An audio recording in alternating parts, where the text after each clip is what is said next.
आज की इस विशेष प्रेस वार्ता में राष्ट्रीय लोकदल के राष्ट्रीय सचिव होने के नाते मैं सभी पत्रकार बंधुओं का स्वागत करता हूं। और आज जिस प्रकार आप सब लोगों ने इकट्ठे होकर अभी राष्ट्रीय लोकदल के राष्ट्रीय अध्यक्ष चौधरी जयंत सिंह जी के निवास पर पहुंचकर जो आज प्रेस वार्ता की और उससे जो मैसेज आप लोगों ने कवर किया, मुझे विश्वास है कि उसको आप भारत के जन जन तक पहुंचाने की जो जिम्मेदारी अब तक निभाते रहे हैं उसे आगे भी बहुत मजबूती के साथ में निभाएंगे। पिछले दिनों उत्तर प्रदेश में जो भी घटनाएं घटी, अगर उनको सिलसिलेवार हम डिस्कस करेंगे तो बहुत लंबी बात हो जाएगी, लेकिन मोटे तौर पर यह देखा गया है कि उत्तर प्रदेश के अंदर अनुसूचित जाति समाज का व्यक्ति, जनजाति समाज का व्यक्ति, माइनॉरिटी समाज का व्यक्ति, ओबीसी समाज का आदमी अपने आप को आज बहुत ही उपेक्षित महसूस कर रहा है। अगर हम हाथरस की बात करते हैं तो हमारे दलित समाज की बेटी के साथ जो हुआ, इलाहाबाद में अभी पिछले दिनों हमारे दलित समाज के बच्चे के साथ जो हुआ, गोरखपुर के अंदर जो एक व्यापारी के साथ हुआ, लखीमपुर खीरी में जिस तरह किसानों के साथ हुआ, और 11-12 महीने इस आंदोलन को, किसान आंदोलन को जिस तरीके से लंबा खींचा गया, दिल्ली की सड़कों पर कील लगा दी गई, जिस तरीके का व्यवहार हुआ, वो ऐसा लगता है कि कहीं ना कहीं जो शासक वर्ग है उसकी जो सोच है उसमें भारत के आम नागरिक का हित जो है वो सुरक्षित करने का भाव नहीं है। क्योंकि सामने उत्तर प्रदेश का चुनाव है, विधानसभा चुनाव 2022 मार्च में कंप्लीट होना है, नई सरकार आनी है। आपने देखा कि राजनीतिक पार्टियां अपने अपने तरीके से नए नए गठबंधन कर रही हैं। हमारी पार्टी, जिसका मैं राष्ट्रीय महासचिव हूं, उन्होंने भी अभी पिछले दिनों एक गठबंधन किया है जिसमें बहुत सारे दलों का समावेश है। समाजवादी पार्टी उसमें प्रमुख घटक के रूप में है। और जैसा एक चर्चा है और हवा है पूरे देश में, जो दो व्यक्ति खड़े होते हैं, चाय की दुकान पर बैठे, चाहे कहीं पर भी खड़े होकर बात करते हैं, तो आज यही चर्चा है कि जो गठबंधन है उत्तर प्रदेश में वो काफ़ी मजबूत स्थिति में है। लेकिन इसके साथ साथ बेसिक सवाल ये है कि हमारा जो अनुसूचित जाति समाज, जिसको मैं रिप्रेजेंट करता हूँ, क्योंकि आप सब लोग मुझे आज से नहीं, बड़े लंबे समय से कवर कर रहे हैं, मुझे बड़े लंबे समय से देख रहे हैं। मैं सरकार की नौकरी में रहते हुए भी सरकार की नीतियों का मैंने जो विरोध किया, सरकार की नीतियों को लेकर के जो प्रदर्शन हुए, सरकार को आरक्षण विरोधी आदेशों को वापस करने के लिए झुकाया, 3 संविधान में संशोधन 81, 82 और 85वां करवा करके बाबा साहब अम्बेडकर के दिए आरक्षण को हमने बचाने का काम किया। जेल हम गए, सस्पेंड हम हुए, मुकदमे हमारे खिलाफ 12-12 साल दिल्ली की अदालतों में चले, लेकिन समाज के हितों के साथ हमने सरकार की नौकरी में रहते हुए भी कभी भी कोई कंप्रोमाइज़ नहीं किया, जिसके साक्षी पूरा देश में जो हमारा समाज है या पूरी दुनिया में जो हमारा समाज हमारे साथ जुड़ा हुआ है वो सब इस बात को अच्छी तरीके से जानते हैं। अब एक सरकार की नौकरी छोड़ने का फैसला हुआ। सरकार की नौकरी को भी छोड़ते समय इस बात का ध्यान रखा कि बाबा साहब अम्बेडकर ने जिस दिन बौद्ध धर्म स्वीकार किया था तो 14 अक्टूबर 1956 का वो दिन था, तो हमने 14 अक्टूबर 2021 को सरकार की नौकरी से हमारा इस्तीफा स्वीकार हुआ। और जब हमने एक राजनीतिक पार्टी राष्ट्रीय लोकदल की सदस्यता ग्रहण की, उस दिन भी एक ऐतिहासिक दिन था, जो कि महर्षि वाल्मीकि का जन्मदिन उस दिन था, 20 अक्टूबर 2021 को। और 27 तारीख को जो हमारा राजनीतिक संबोधन आगरा से हुआ। तो कुछ बातें ऐसी हैं कि जो कहीं ना कहीं इतिहास के साथ में जुड़ी हुई हैं। मैं आप सब लोगों को यही आह्वान करूँगा कि हमारा जो समाज है वो पिछले दिनों में काफ़ी भटका रहा है। कुछ सवाल समय समय पर पैदा होते रहे। मैं चाहता हूं कि आज मेरा जो सामाजिक सोशल मीडिया उसके सामने मैं क्लियर करूं, क्योंकि सवाल मुझसे आने वाले समय में राष्ट्रीय सचिव होने के नाते समय समय पर पूछे जाएंगे, तो मैं उन सवालों का जवाब अभी राष्ट्रीय लोकदल का समाजवादी पार्टी गठबंधन हुआ, उसका आधार क्या है, ऐसे सवाल भी कई जगह आते रहे हैं। समाजवादी पार्टी की सरकार ने अपने कार्यकाल में SC/ST समाज के अधिकारियों का डिमोशन किया, ये भी सवाल समय समय पर कई जगह पूछा जाता रहा है। मैं इस संबंध में ये कहना चाहूँगा कि हमारी समाज की जो एक सर्वमान्य नेता बहन मायावती जी, जो मान्यवर काशीराम जी जो हमारे आदर्श हैं, उनके बाद में वो बहुजन समाज पार्टी की राष्ट्रीय अध्यक्षा बनी हैं और काफ़ी लंबे समय से वो समाज के हितों को साधने का काम कर रही हैं। समाज का उन पर पूरा विश्वास और भरोसा रहा है। लेकिन उन्होंने भी 2019 के लोकसभा चुनाव में समाजवादी पार्टी के साथ विधिवत रूप से गठबंधन किया। इसका मतलब उन्होंने भी समाजवादी पार्टी को स्वीकार किया। तो जब हमारी बहन जी ने भी समाजवादी पार्टी के साथ गठबंधन किया और उसके सहयोग से हमारी नेता 10 MP बनाने में भी कामयाब रही। आज स्थिति ये है कि हमने हमारी पार्टी जो राष्ट्रीय लोकदल है उसने भी आज समाजवादी पार्टी के साथ, राजभर की पार्टी के साथ, अन्य पार्टियों के साथ जो गठबंधन किए हैं, उनका उद्देश्य ये है कि समान विचारधारा के लोग, बहुजन विचारधारा के लोग सब इकट्ठे हों, एकजुट हों। और उत्तर प्रदेश में एटलीस्ट ये है कि जो बीजेपी की सरकार पिछले 5 साल से दमन का कार्य कर रही है, जिसमें हमारा एक एक भाई, चाहे वो SC हो, ST हो, OBC हो, माइनॉरिटी हो, इवन मैं कहूँगा सामान्य जाति का गरीब समाज का आदमी भी बहुत परेशान है। कैसे परेशान है? 200 रुपया तेल कैसे खरीदा जाए, 100 रुपये का पेट्रोल कैसे खरीदा जाए, ये बेसिक मुद्दे हैं जिनको राजनीतिक पार्टियों को उठाना चाहिए। मैं आपको विश्वास दिलाता हूँ कि मैं सरकारी अधिकारी कर्मचारी का मेरा बड़ा लंबा, क्योंकि टेन्योर 37 साल का सरकार की नौकरी पर रहने का बड़ा लंबा टेन्योर मेरा रहा है। मैं राजनीति में जरूर आ गया हूँ, राजनेता बन पाऊंगा या नहीं बन पाऊंगा ये तो समय ही तय करेगा, लेकिन समाज के साथ में जो मेरा जुड़ाव है और समाज के प्रति जो मेरी जिम्मेदारी है, मैं उसको राजनीति में आने के बाद भी मेरी पहली प्राथमिकता मेरा समाज ही रहेगा। मैंने आज सुबह के संबोधन में ये कहा कि हम चाहेंगे कि उत्तर प्रदेश में बहुजनों की सरकार बने, परिवर्तन हो, बीजेपी की सरकार वहाँ से विदा हो और हमारे समाज के अंतिम व्यक्ति के हित सधें, उसके साथ कोई अन्याय ना हो, अत्याचार ना हो, हाथरस का रिपीटिशन ना हो। हमारे राष्ट्रीय अध्यक्ष ने अपने घोषणा पत्र में 1 करोड़ रोजगार 5 साल के अंदर देने की बात कही है। मान्यवर काशीराम जी के नाम पर बहुत सारी योजनाओं का जो चुनावी घोषणा पत्र है उसमें हमने समावेश किया है। उसमें हमारी राय भी मानी गई है कि कैसे उसमें हमारे समाज के लोग आ गए हैं।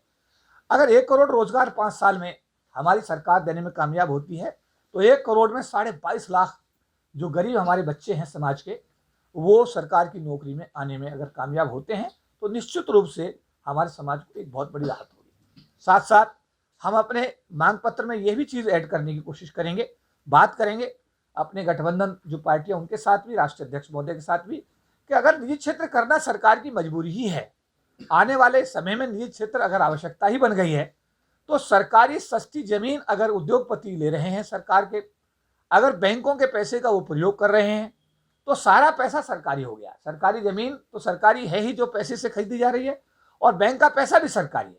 अगर सब साधन सरकार के हैं तो उनमें आरक्षण क्यों नहीं जी? तो हमारा ये भी कहना होगा कि आने वाले दिनों में अगर सरकार बनती है तो हम सरकार के घटक सभी से बात करके कोशिश करेंगे कि एटलीस्ट उत्तर प्रदेश में तो एक पहल करें कि निज क्षेत्र में आरक्षण की व्यवस्था करके जो संवैधानिक प्रावधान है जो बाबा साहब अम्बेडकर ने बनाए, 22.5% का शेड्यूल टाइप्स का रिजर्वेशन, 27% का OBC का रिजर्वेशन और 10% का गरीब जो सवर्ण जाति के लोगों का रिजर्वेशन, वो तभी उसका कोई मायने होगा जब निजी क्षेत्र में आरक्षण की व्यवस्था होगी और सरकारी क्षेत्रों का निजीकरण बिल्कुल बंद कर दिया जाएगा। साथ साथ हमारी कोशिश उद्योग धंधों में भी SC ST समाज के लोगों को, गरीब समाज के लोगों को, OBC समाज के लोगों को, माइनॉरिटी समाज के लोगों को मूल धारा में लाना हमारी प्राथमिकता होगी। तो हम ये चाहेंगे कि हमारा समाज जो 5 साल से इस बीजेपी सरकार में प्रताड़ित हो रहा है, क्योंकि हम देख रहे हैं हमारे समाज की भावना और हमारी भावना भी निश्चित रूप से कहीं ना कहीं बहन जी के साथ जुड़ी रही है। और आप लोगों ने हमेशा अनेकों बार हमारे साक्षात्कार भी आपने लिए हैं, लेकिन फिलहाल जो हालात है कि अगर हमारा समाज BSP को वोट देता है तो BSP की सरकार बनने का दूर दूर तक कहीं किसी प्रकार का दूर दूर तक भी कहीं कोई स्थिति नजर नहीं आ रही है। लेकिन जो हालात इस समय हैं उसमें गठबंधन की सरकार बनने की संभावना काफ़ी प्रबल दिखाई देती है। तो मेरा यही कहना है कि हम अपने वोट को खराब ना करें, कहीं ऐसा ना हो कि हम अपना वोट इधर दें और उससे बीजेपी की सरकार फिर पावर में आ जाए और फिर 5 साल हमारे समाज के लोगों का फिर वही उत्पीड़न हो, हमारे समाज के लोगों को फिर परेशानी का सामना करना पड़े। तो मैं चाहूँगा कि जो हमारे बुद्धिजीवी साथी हैं, हमारे पत्रकार बंधु हैं, जो लोग समाज को समझाने का काम कर सकते हैं, वो निश्चित रूप से इस विषय पर गंभीरता से विचार करें और आने वाले समय में आप सब लोग मिलकर के, हम सब लोग मिलकर के उत्तर प्रदेश में एक बहुजनों की सरकार बनाए जो हमारे समाज के लोगों के हितों को साध सके। पूछ लो। इस बार उत्तर प्रदेश चुनाव में जिन्ना पर गन्ना भारी पड़ेगा। देखिए, अगर आप वो व्यवहारिक स्थिति देखें, मैं साफ तौर पे कहना चाहता हूं कि तेल समस्या हो गई है पब्लिक की। 200 रुपए तेल कहां से खरीदा जाए, 100 रुपए का पेट्रोल कैसे खरीदा जाए, सिलेंडर 900 रुपए 1000 रुपए का कैसे खरीदा जाए। एक आदमी अगर 12,000 रुपए में खर्चा चला रहा था तो आज उसका खर्चा 20,000 रुपए पर मंथ हो चुका है। वो 8,000 रुपया कहां से आए। सब लोग अडानी अंबानी नहीं है जी। इस देश में अडानी अंबानी नहीं है। सब लोग हमारे और आप जैसे लोग हैं जो रोज कमाते हैं, रोज खाते हैं। इस देश की जो मेजोरिटी है, जो आबादी है, वो डेली मेहनत कश है, खाने कमाने वाले लोग हैं। उनको चाहिए राहत इस बात से कि उनको खाने की चीजें, उनकी आवश्यकता की चीजें एटलीस्ट सरकार उनको तो उचित रेट पर मुहैया कराए जी। अब गन्ना तो भारी पड़ ही गया है। पूरा देश और पूरी दुनिया इस बात की साक्षी है कि चौधरी महेंद्र सिंह टिकैत को इंटरनेशनल अवार्ड दिया गया है। इसका मतलब गन्ना तो जिन्ना पे भारी पड़ ही गया है। और मैं कहना चाहूंगा कि चौधरी महेंद्र सिंह टिकैत ने किसानों की रैली में एक नारा दिया था, आप लोगों ने सुना होगा। उन्होंने बोला था अल्लाह अकबर, उधर से नारा आया था, क्या आया था सामने, हर हर महादेव। यानी हिंदू मुस्लिम की एकता का तो हमने पिछले दिनों मुजफ्फरनगर की जो रैली हुई थी उसमें नजारा सारे देश ने, दुनिया ने देखा। तो आप जो कह रहे हैं कि जिन्ना भारी पड़ेगा या गन्ना भारी पड़ेगा, आज के हिसाब से तो गन्ना भारी है, जैसे पूरा दुनिया देख रही है। और मेरा विश्वास है कि गन्ना भी भारी पड़ेगा, किसान भी भारी पड़ेगा, मजदूर भी भारी पड़ेगा, इस देश का जो बहुजन है वो भारी पड़ेगा। और जो ये लोग, जिन लोगों ने इस देश के अंदर जो व्यवस्थाएं, आप ये बताइए, पाकिस्तान एक अलग मुल्क है, हिंदुस्तान एक अलग मुल्क है। हिंदुस्तान और पाकिस्तान अलग अलग मुल्क हैं, दोनों अपने अपने देश को चलाने का काम कर रहे हैं। हम पाकिस्तान का जिक्र बार बार हिंदुस्तान में क्यों लाते हैं जी? उससे हमारे देश की इकोनॉमी को क्या लाभ होता है जी? हमारे देश के आम आदमी की समस्या का क्या उससे निराकरण होता है जी? क्या हम लोगों को भटकाने का काम करेंगे? भटका करके हम राजनीति करके वोट लेकर के फिर उनको चूसने का काम करेंगे? नहीं। आम आदमी समझ चुका है, आम आदमी इतना समझदार है, वो इन सब चीजों राहत चाहता है। वो ऊब गया है, पाकिस्तान हिंदुस्तान से वो ऊब गया है, हिंदू मुस्लिम से वो ऊब गया है, ये जिन्ना की बीमारी से वो ऊब चुका है। और आम आदमी चाहता है कि मुझे ऐसी सरकार मिले जो मेरे हितों को साधे। उसका बच्चा स्कूल जाना चाहिए, उसके बच्चे को शिक्षा मिलनी चाहिए, उसको अस्पताल में इलाज मिलना चाहिए। कोविड के अंदर उसको एटलीस्ट ये है, कम से कम दवाई तो मिलनी चाहिए। लेकिन अगर ना कोविड में दवाई है, ना शमशान घाटों में की जगह है, ना उसको खाने की व्यवस्था, उसके खाद्य तेल या उसकी सामग्रियां जो उसकी जीवन दिनचर्या की चीजें वो कंट्रोल में है, ऐसी स्थिति सर, ऐसी सरकार से आम आदमी उब चुका है। और मेरा विश्वास है कि आम आदमी अब परिवर्तन की सोच रखता है। सर, आपकी जो पार्टी है आरएलडी जो है, क्या वो मुस्लिमों को टिकट देगी या नहीं? देखिए, ये फैसला क्योंकि राष्ट्रीय स्तर पर राष्ट्रीय अध्यक्ष के लेवल पर तय होगा। मेरी सीमा है, मैं स्पष्ट कहना चाहता हूं, मैं पार्टी का राष्ट्रीय सचिव बनाया गया हूं और जितना मुझे कार्य क्षेत्र दिया गया है, मैं उस कार्य क्षेत्र की परिधि के तहत ही काम करने के लिए मैं अधिकृत हूं। तो जो आपने अभी कहा है, इसमें पूरी राष्ट्रीय पार्टी और राष्ट्रीय अध्यक्ष मिलकर के फैसला करेंगे किस सीट पर किसको टिकट दिया जाएगा, कौन कैंडिडेट होगा, किस जातीय धर्म का होगा, क्या वहां का जातीय समीकरण होगा। निश्चित रूप से मैं कहूंगा कि हमारे राष्ट्रीय अध्यक्ष बहुत ही अच्छे इंसान हैं और एक अच्छा इंसान ही अच्छा बाप होता है, अच्छा इंसान ही अच्छा प्रधानमंत्री हो सकता है, अच्छा इंसान ही अच्छा बेटा हो सकता है। मैं कहना चाहूंगा, राष्ट्रीय लोकदल के राष्ट्रीय अध्यक्ष भूतपूर्व प्रधानमंत्री चौधरी चरण सिंह के पोते और भूतपूर्व केंद्रीय मंत्री अजीत सिंह जी के बेटे चौधरी जैन सिंह जी एक बहुत ही अच्छे इंसान हैं, बहुत ही अच्छी सोच के वो स्वामी हैं, सबको साथ लेके चलने की उनकी सोच है। SC ST के प्रति उनका लगाव मैंने स्वयं महसूस किया है, माइनॉरिटी के प्रति उनका लगाव मैंने स्वयं देखा है। हर व्यक्ति के प्रति उनकी सोच बड़ी पॉजिटिव है और मुझे यकीन है कि आने वाले समय में राष्ट्रीय लोकदल अपनी राजनीतिक जिम्मेदारी को निभाते हुए उत्तर प्रदेश के लोगों को पहले 2022 के चुनाव में और 2024 के चुनाव में जो लोकसभा का होगा, हम देश के लोगों को नई दिशा देने का काम करेंगे। सर, अभी बात हो रही थी जिन्ना और गन्ने की, क्या आरएलडी जो है वो भी हिंदुत्व की बात करेगी या सर्व समाज की बात करेगी? देखिए, ये राष्ट्र धर्मनिरपेक्ष राष्ट्र है। इसमें हर व्यक्ति की जिम्मेदारी है कि वो धर्म निरपेक्ष सोच के साथ में अपना कार्यों को अंजाम दे। हमारी पार्टी के जो नेता हैं उनकी सोच बड़ी साफ और सुथरी है। वो पूरी तरह धर्मनिरपेक्ष हैं। वो सभी धर्मों के लोगों को, सभी जातियों के लोगों को, सभी वर्गों के लोगों को साथ लेकर चलने की सोच रखते हैं। इसलिए हमारी पार्टी की तरफ से ये बात आप सुनिश्चित कर लीजिएगा कि सभी धर्मों के लोगों का बिल्कुल बराबर सम्मान है। कितनी सीटें आ रही हैं सर आपकी?